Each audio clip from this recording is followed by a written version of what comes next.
Arestado ang isang lalaki 12 taon nang wanted dahil sa kasong panggagahasa sa isang minor de edad sa Valenzuela. Tumangging magbigay ng pahayag ang akusado at may unang balita si Bea Pinla. Inaaresto ka namin sa bisa ng warrant of arrest sa kasong rape. Hindi na nakapalag ang 45 anyos na lalaking ito nang arestuhin siya ng pulisya dahil sa ilang beses umanong panggagahasa sa isang menor de edad sa Barangay Marulas, Valenzuela. 12 taon nang pinaghahanap ng batas ang akusado na nahaharap sa 3 counts ng rape. Ang biktima na nooy 15 anyos lang, nabuntis pa raw ng lalaki. Noong September 2012, makatatlong beses po kaya po naging 3 counts of rape.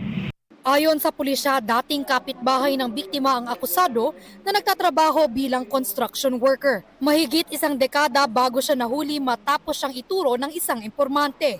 Isang confidential informant nga po na nakapagturo sa kinaroroonan ng pinagtataguan po ng akusadong gumahasa at nakabuntis din sa 15 anyos na batang babae. Nagtunga nga po sila sa Pililla Rizal at pagdating doon, kagad naman pong naituro ng isang residente doon ang bahay ng akusado.